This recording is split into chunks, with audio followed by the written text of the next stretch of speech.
الحمد للہ رب العالمین والصلاة والسلام علی رسولہ الامین محمد وعلی آلہ واصحابہ اجمعین۔ السلام علیکم ورحمۃ اللہ وبرکاتہ۔ معزز سامعین کرام، ہم اللہ پاک کا جتنا بھی شکر ادا کریں اتنا کم ہے کہ اس نے ہمیں مسلمان پیدا فرمایا اور اپنے محبوب نبی صلی اللہ علیہ وسلم کی امت میں شامل فرمایا۔ اسلام صرف ایک مذہب نہیں بلکہ اللہ رب العزت کا پسندیدہ دین ہے، اور یہ دین ہم تک آسانی سے نہیں پہنچا۔ اس دین کی خاطر انبیاء کرام علیہم السلام نے تکلیفیں برداشت کی، صحابہ کرام رضوان اللہ علیہم اجمعین نے قربانیاں دیں، اور اہل ایمان نے ظلم و ستم کے پہاڑ اپنے سینوں پر جھیلے۔ بعض واقعات ایسے ہیں جنہیں سن کر انسان کے رونگٹے کھڑے ہو جاتے ہیں۔ انہی عظیم قربانیوں میں سے ایک نام حضرت آسیہ کا بھی ہے۔ وہ آسیہ رضی اللہ تعالی عنہ جو دنیا کے سب سے بڑے ظالم بادشاہ فرعون کے محل میں رہتی تھیں، جن کے پاس دولت، طاقت، شان و شوکت اور ہر قسم کی آسائشیں موجود تھیں، لیکن جب حق سامنے آیا تو انہوں نے محلوں کی بجائے ایمان کو چن لیا، دنیا کی راحتوں کے بجائے اللہ کی رضا کو اختیار کر لیا، اور پھر اس ایمان کی قیمت میں ان پر ایسے مظالم ڈھائے گئے کہ دل کانپ اٹھتا ہے۔ آخر حضرت آسیہ نے ایسا کیا دیکھا تھا کہ فرعون جیسے ظالم کے سامنے بھی جھکنے سے انکار کر دیا؟ تو آج کی ویڈیو میں ہم حضرت آسیہ علیہ السلام کے ایمان، صبر اور قربانی کے اس عظیم واقعے کو سنیں گے جو ہر مسلمان کے ایمان کو تازہ کر دیتا ہے۔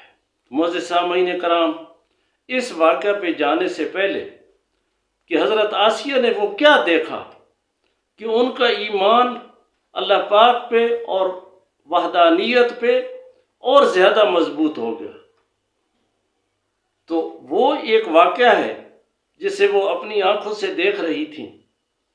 یقیناً وہ ویڈیو بھی میرے چینل پہ اپلوڈ ہے۔ وہ واقعہ ہے فرعون کی بیٹی کی خادمہ مشاطہ کا، کہ جو خفیہ طور پر ایمان لا چکی تھی، اور ایک دن فرعون کی بیٹی کو کنگھی کر رہی تھیں کہ ان کے ہاتھ سے با اختیار کنگھی نیچے گر گئی، اور ان کے منہ سے نکلا بسم اللہ۔ تو فرعون کی بیٹی نے کہا کہ یہ تو تم نے آج کوئی عجیب سا نام لیا ہے، رب تو میرے ابا ہیں، میرے والد ہیں۔ تو مشاطہ نے کہا کہ نہیں، رب تیرے والد نہیں، تیرے والد اور تیرا اور میرا سب کا رب جو ہے وہ اللہ ہے۔ تو اس میں وہ غصے میں آ گئیں، اس نے اپنے باپ سے شکایت کی۔ مشاطہ کو دربار میں بلایا گیا، بادشاہی دربار میں پوچھا گیا کہ تم میرے علاوہ بھی کسی اور کو رب مانتی ہو؟ اس نے کہا ہاں، تیرا اور میرا رب صرف اللہ ہے جو سب کو روزی دیتا ہے اور جو سب کو پیدا کرنے والا ہے۔ تو اس بات پہ اس پہ وہ مظالم ڈھائے گئے کہ جنہیں دیکھ کر یقین کرے آنکھوں میں آنسو آ جاتے ہیں اور رونگٹے کھڑے ہو جاتے ہیں، کہ ایک ماں کے سامنے اس کے بچوں کو جلا کر راکھ کر دیا گیا، اور آخرکار اسے بھی جلا دیا گیا، لیکن وہ اپنے ایمان سے پیچھے نہیں ہٹی۔ تو یہ سارا واقعہ جو ہے یہ حضرت آسیہ اپنی آنکھوں سے دیکھ رہی تھی، اور یہ واقعہ دیکھ کر ان کا ایمان اور مضبوط ہو گیا۔ تو ہم شروع کرتے ہیں۔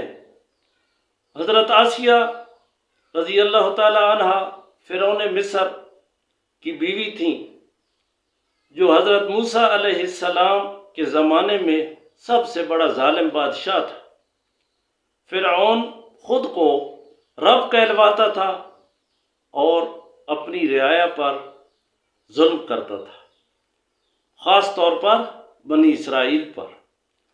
لیکن حضرت آسیہ باوجود اس کے کہ وہ فرعون کے محل میں رہتی تھی، اللہ پر سچے دل سے ایمان لائی تھیں۔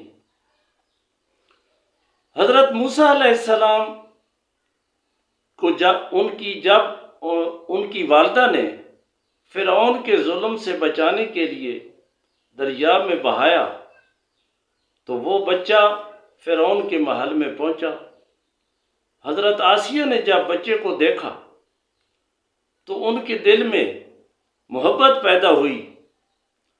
انہوں نے فرعون سے کہا، یہ بچہ ہماری آنکھوں کی ٹھنڈک ہے، اسے قتل نہ کرو، شاید یہ ہمیں فائدہ دے یا ہم اسے بیٹا بنا لیں۔ تو یہ سورہ قصص میں ہے اور آیت نمبر 9 ہے۔ فرعون نے حضرت آسیہ کی بات مان لی اور حضرت موسیٰ علیہ السلام کی پرورش اس کے محل میں ہوئی۔ جب حضرت موسیٰ علیہ السلام نے بڑے ہو کر اللہ کا پیغام فرعون کو پہنچایا اور توحید کی دعوت دی، تو حضرت آسیہ نے دل سے اس دعوت کو قبول کر لیا۔ وہ اللہ پر ایمان لائیں، لیکن انہوں نے اپنے ایمان کو خفیہ رکھا، کیونکہ وہ جانتی تھیں کہ فرعون ان کو شدید سزا دے گا۔ لیکن جب فرعون کو معلوم ہوا کہ آسیہ ایمان لا چکی ہیں، تو اس نے انہیں سخت ترین عذاب دینا شروع کر دیا۔ انہیں باندھ کر دھوپ میں لٹایا گیا اور ان کے جسم، ان کے یہ بازو، ان کے ہاتھوں میں کیلیں ٹھوک دی گئی۔ لیکن حضرت آسیہ صبر سے اللہ کو یاد کرتی رہی، اور اس ظلم کے دوران حضرت آسیہ نے اللہ پاک سے دعا کی کہ اے میرے رب، میرے لیے اپنے پاس جنت میں ایک گھر بنا دے اور مجھے فرعون اور اس کے عمل سے نجات دے اور مجھے ظالموں سے بچا لے۔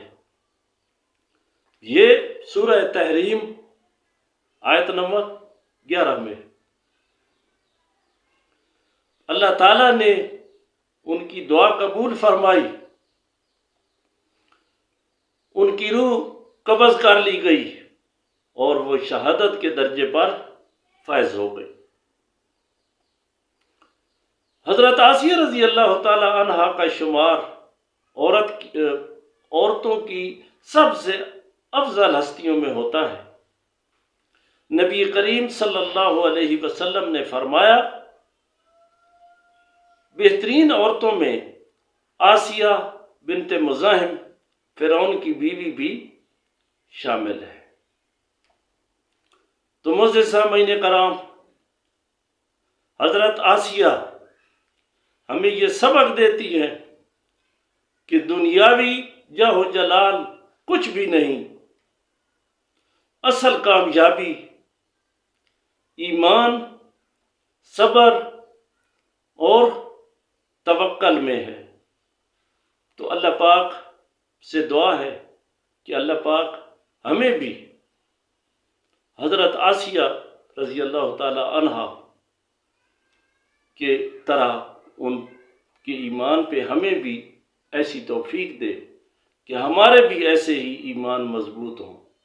جزاکم اللہ خیرا کثیرا۔ السلام علیکم ورحمۃ اللہ وبرکاتہ۔